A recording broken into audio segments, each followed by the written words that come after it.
We are the food and market group, and we decided we would go to local restaurants that have food that is fresh from different cultures. So here's kind of our spread.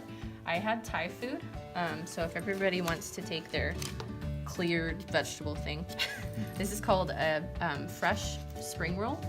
It has tofu, lettuce, bean sprouts, carrots. It's really good with the peanut sauce. So dip it in the peanut sauce and see what you think.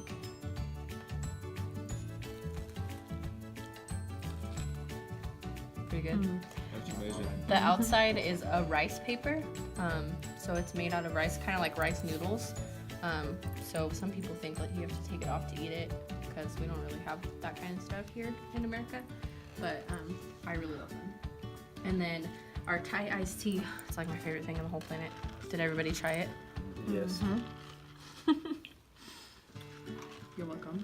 You can get this at pretty much any local Asian place. It's pretty common. The spices in it are like specific to Thailand, like that's where they came from. And then they put sweetened condensed milk in it, which has a lot less fat than like half and half or something like that.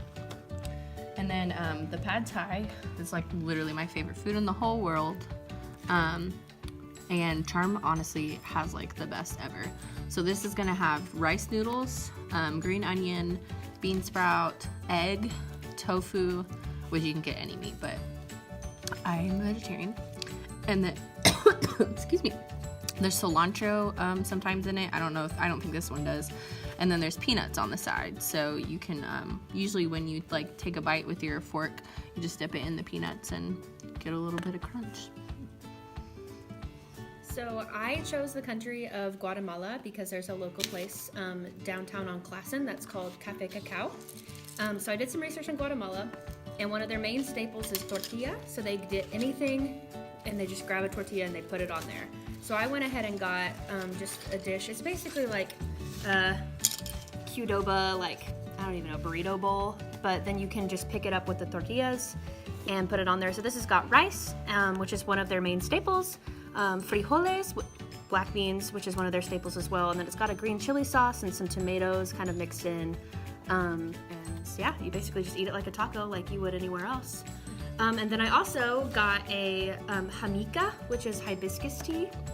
My favorite, like, Latin, I guess you could say, like, drink is horchata, but they didn't have it today. So hibiscus tea it is, so if you guys want to, whatever you want to do. But enjoy, I guess. Flip the camera and record him drinking that, bro. So when I was doing my research for the project, I was researching supermarkets, and Guatemalan markets, they're mostly open air, but they have a couple that are like in store, like closed. And one of the weirdest things is that they literally have employees hired to like give you samples of like literally anything. So it could be like hot dogs, or like here's a spoon of mayonnaise. Like they just hand you like really random things. And then they also, one of the things that they do to like help market things is they'll attach other things to things.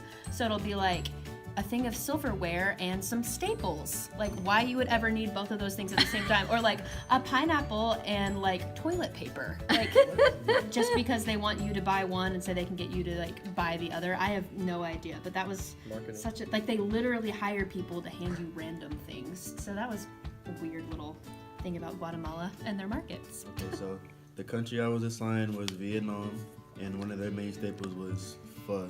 I keep saying pho, but I say it wrong. It's pho. So I went to the restaurant across the street called Pho 39, and got some right here. But right here, everybody has some. And inside here, they have rice noodles, carrots, baby corn, broccoli, and some tofu at the bottom, bamboo shoots, like a bunch of vegetables, which is a very common thing to have in a bunch of their dishes. And what else we have? I got shrimp egg rolls. So this is a common snack. We looked up, one of the things we looked up was common snacks for our country. And these shrimp egg rolls, or anything, pork egg rolls, beef egg rolls, any egg rolls with meat in it, is a very common snack for Vietnamese people. And honestly, I've never had pho before. Try it. This is my first bite on camera too.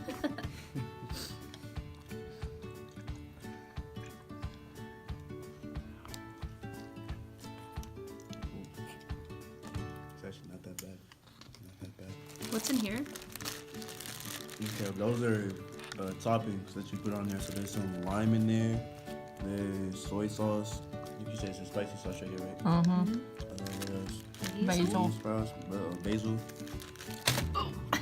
But yeah, these are the things that you can add to your pho. I love Right basil. here. Yeah, that's what I got for Vietnam for my food. In Thailand, when they serve food, they serve it kind of like we're doing. Actually, is that like you have a bunch of different plates, and you take little pieces of each piece of the meal, and it'll all like balance out flavor-wise once you get each piece. So, it's rude to like fill your plate completely. So like when you go to an American buffet, you're like supposed to get literally as much food as you can. Right. But like when you put the food out on the table, like community table for all the food, you're only supposed to take like little pieces at a time, and it's kind of rude to fill up your plate completely because it makes it seem like there's not enough food for everybody. All right, so I had kind of like the Mediterranean culture, which is pretty diverse. But a few things I got from Zam Zam's right up the street, a Mediterranean grill and hookah bar, but we just came for the food. So one of the things was tabbouleh, which is a very common vegetable salad dish in the Mediterranean. It consists of parsley, mint, tomatoes, olive oil, onions, and a couple other spices. And then we have rice mixed with chicken kebabs. That's good tabbouleh.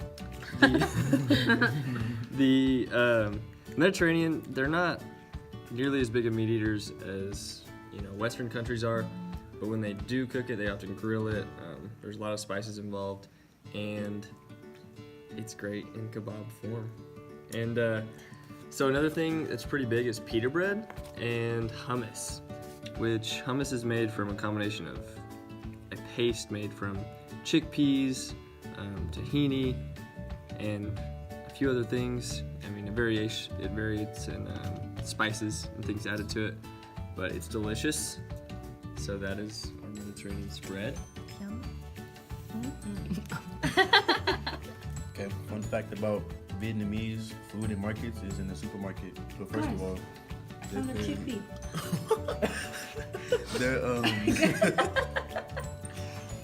they are very early bird people. Like they wake up very early. So the best time to go to the supermarket is like early in the morning, like 5, 6 a.m. The Chickpea. So that's what it's made if you want the freshest produce like meat, vegetables, fruit, and all, you should go early in the morning. And I was just telling them off camera that tourists or people from out of the country, they try to rip you off because the way they do their pricing is with scales. So they try to manipulate the scale to where you get less, but you're paying more than what you should be paying for. So the fun fact is that when you go to supermarkets, whether you from there or not, it says to follow the crowd. So if there's any stands, like if there's a pineapple stand here with like 2 people and a pineapple stand like all the way down there for like 40, it's better to go down there because those people are more trustworthy than the other people.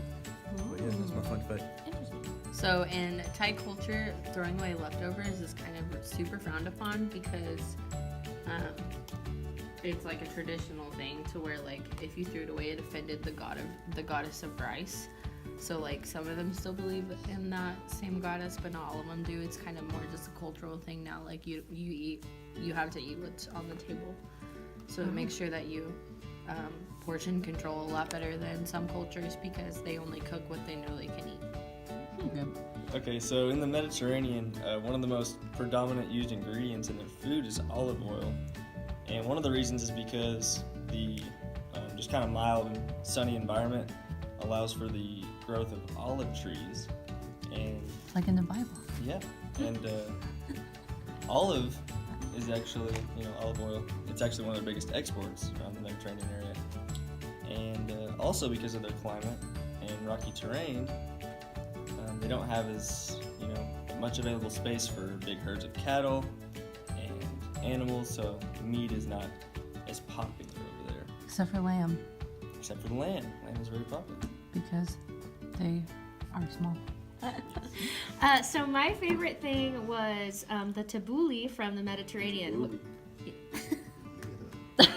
I got that. I'm so glad I got that. What was your favorite thing next? What was that? The thing from Charm. Noodles Pad and all the Thai. Spices. Pad Thai. Oh my goodness, I can't even. You talk. can order at a Delicious. lot of Asian restaurants, so you see pad thai, you like. Pad Thai is my I want favorite that. thing though. Oh, okay. Funny story. Somebody pulled this on me. One time when we went on mission trips when I was in middle school, this will make sense, I promise. We could only eat at places that we couldn't eat at home. And so in Kansas City once we went to a Thai restaurant. And it's I think it was one of my first times to have Thai food. No, because I had gone to Pei Wei, which is different. But It's not anyways, the same. so they have pad thai at Pei Wei. It's like, oh, I love pad thai, so I got it. And my friend Pearson, they brought it to us, and he goes, "This smells like the elephant place in the zoo." I was like, Pearson, you can't say that to the other cultures. And the waitress looked at him like he was the dirtiest person in the whole world. And it was really funny. Thanks for that. What was your Moral favorite? of the story: don't be rude. Wow. Um, What was your favorite food, Brie? all these restaurants I really like, I go to regularly. So I don't think I have a favorite. I like them all. Great. Jacob? My favorite food was actually the drink, Mm. the Thai Mm. tea, iced tea. Delicious.